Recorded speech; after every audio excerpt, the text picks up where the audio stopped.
வணக்கம். நமசிவாய. கன்னி ராசிக்கு இந்த சனி பெயர்ச்சி பலன்கள் 2026 மார்ச் மாதம் 6ஆம் தேதி காலை 8:24 சனி பகவான் பெயர்ச்சி அடைகிறார். கும்ப ராசியிலிருந்து மீன ராசிக்கு பெயர்ச்சி அடைகிறார். இந்த சனி பெயர்ச்சி அடையக்கூடிய சனி பகவான் உங்களுடைய ராசிக்கு, கன்னியா ராசிக்கு எந்த மாதிரியான பலனை கொடுப்பார்? உங்களுடைய ராசிக்கு 7ஆம் இடத்துல பெயர்ச்சி அடைகிறார். இது வரைக்கும் 6ஆம் இடமான ரணரோக வியாதி கடன்களை கட்டுப்பாட்டில் வைத்திருந்த சனி உங்களுக்கு கண்டம சனி அப்படிங்கிற சொல்லக்கூடிய 7ஆம் இடத்து சனியாக வரார். இதனால் கணவன் மனைவிக்குள்ள நேரடியாக கருத்து மோதல்கள், கருத்து சண்டை வாய்ப்புகளை உண்டாக்கும். இப்போ பொதுவாக கணவன் மனைவி அப்படிங்கிறது தான் பாதிக்குது அப்படின்னா இல்லை. கணவன் மனைவி, அதுக்கடுத்தது நண்பர்கள், கூட்டு தொழில்களை செய்யக்கூடியவங்க, சரியா, கூட்டாக தொழில் செய்கிறவங்க, பார்ட்னர்ஷிப்பில் தொழில் செய்கிறவங்களுக்கு இந்த வருடங்கள் பார்ட்னர்ஷிப்பில் சிக்கல்கள் வர அதிக வாய்ப்பு இருக்குது. கொஞ்சம் எச்சரிக்கையாக கவனமாக வார்த்தைகளை பயன்படுத்திக்கணும். கணக்கு வழக்குகளில் கொஞ்சம் நேராக இருந்துக்கணும். அதுபோல் கணவன் மனைவிக்குள்ளே கொஞ்சம் கவனமாக பேச்சுவார்த்தைகள் இருக்கணும். வெள்ளை கொடி தான் எப்போதுமே பயன்படும். தேவையில்லாத ஆணுக்கு கன்னியாராசியாக இருந்தீங்கன்னா மனைவி தேவையில்லாத வார்த்தைகளை பேசுவாங்க. அதுபோல் பெண் கன்னியாராசி இருந்தீங்கன்னா அவங்களுடைய கணவர் ஆணாக இருக்கும்போது அவரும் தேவையில்லாத வார்த்தைகளை பேசுவார். அதனால் பொதுவாகவே கணவன் மனைவிக்குள்ளே கருத்து வேறுபாடு, கருத்து மோதல்கள் வரும். அதனால் பேச்சுக்களை குறைச்சிக்கிட்டு நிதானமாக சரிம்மா பார்க்குறேன் செய்கிறேன் அப்படிங்கிற பாசிட்டிவான பதிலை சொல்லுங்கள். எதுவும் முடியாது, செய்ய முடியாதுங்கிற நெகட்டிவான பதில் சொல்லும் போது சிக்கல்கள் ஏற்படும். இது கணவன் மனைவிக்குள்ளே நேரடியாக கணவனுக்கும் மனைவிக்கும் வருமான அவங்களுடைய உறவுகள் மூலியமாக வரும், நண்பர்கள் மூலியமாக வரும், குழந்தைகள் மூலியமாக வரும். ஏதாவது ஒரு வகையில் கணவன் ஒரு உறவுகள் மூலயமாக இவங்களுக்கு இந்த சனி பகவானுக்கு பிரச்சனைகளை உண்டாக்குவார். நிதானத்தையும் அமைதியும் கடைபிடிக்கணும். தேவையில்லாத டென்ஷன் ஆகாதீங்க, தேவையில்லாத மனக்குழப்பத்துக்கு ஆளாகாதீங்க, அமைதியாக இருங்க. சில உறவுகள் விலகி போகக்கூடிய சூழ்நிலைகள் இருக்குது.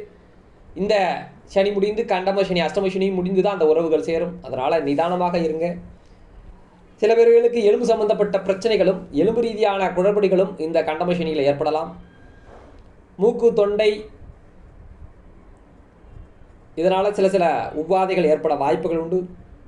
உங்களுக்கு குரு பகவான் ஆனால் நல்லா இருக்கார். இந்த கன்னிக்கு, கன்னியா ராசிக்கு இது வரைக்கும் 10ல் இருந்து குரு பகவான் உங்களுக்கு 10ஆம் இடத்துல சனி இருந்து தொழில் ஸ்தானத்தை மந்தப்படுத்தி வச்சுருந்தார்.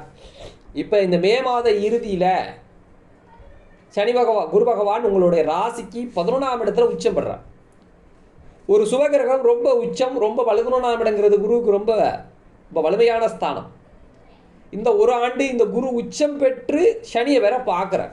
9வது பார்வையாக, பாக்கிய பார்வையாக பார்க்கறதுனால கண்டிப்பாக இந்த ஆண்டு இந்த சனியுடைய தாக்கம் மே மாதத்துக்கு பிறகு இருக்காது. அப்போ ஜூன் மாதத்திலிருந்து அடுத்த ஜூன் வரைக்கும் இந்த தாக்கங்கள் குறைந்தே இருக்கும். பெரிய பாதிப்புகள் இருக்காது, பயப்பட வேண்டாம். 11ல் இருக்கிற குருவும் உங்களுக்கு யோகங்களையே கொடுக்கக்கூடிய ஸ்தான வலிமை பெறதுனால இந்த குருவால் யோகங்களை சந்திக்கக்கூடிய வாய்ப்புகள் தான் அதிகம். இந்த குரு 11ஆம் இடத்துல உச்சம் பெற்று லாப குருவாக செய்யக்கூடிய தொழில்களில் மாற்றம் நல்லாயிருக்கும்.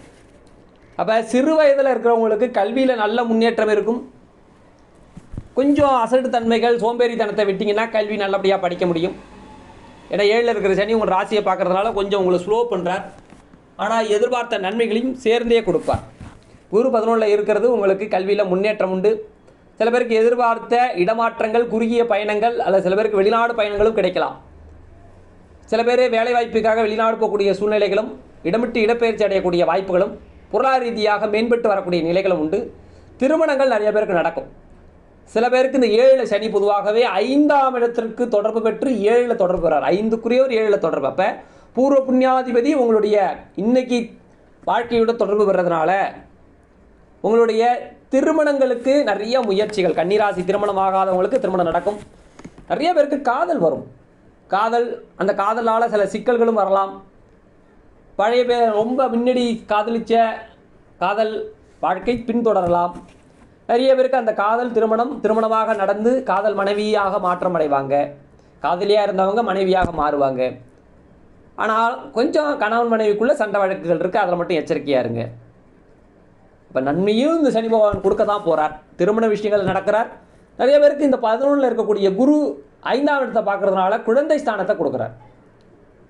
ஏன்னா ராசிக்கு 5க்குரியவர் 7ல் போகிறார். அதனால திருமணஸ்தானம் குழந்தைகளுக்கு முயற்சி பெற்றவங்களுக்கு குழந்தை கிடைக்கும்.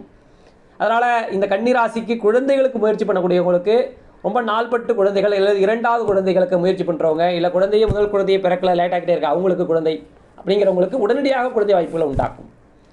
அப்போ கன்னிராசிக்காரங்களுக்கு திருமணம், குழந்தை, வேலை வாய்ப்பு, முன்னேற்றங்கிற ஒரு நல்ல அமைப்பை கொடுத்தாலும் 7ஆம் இடத்துல இருக்கிற சனி கொஞ்சம் சிக்கலையும் கொடுக்குறார் திருமண வாழ்க்கையில். கணவன் மனைவி அவங்களுக்குள்ள கருத்து மோதல்கள், கருத்து போர் அப்படின்னு சொல்லலாம். சில பேர்கள் பிரிந்து போகக்கூடிய சூழ்நிலைகள் இருக்குது, திரும்ப சேருவாங்க. பட் ஆனால் தற்காலிக பிரிவுகள் இருக்கலாம். அதனால் பொதுவாகவே ஆஞ்சநேயர் வழிபாடுகள், சனி வழிபாடுகளை இந்த கன்னி ராசிகள் செய்து வரணும். சனிக்கிழமை தோறும் திருநள்ளார் சனீஸ்வரன் ஒரு முறை தரிசனம். அது மட்டும் இல்லாமல் இவங்க வழிபாடுகளில் முக்கியமாக எள்ளுருண்டை எள்ளு சாதங்கள், குரு பகவான் யோகமாக தான் இருக்கார்.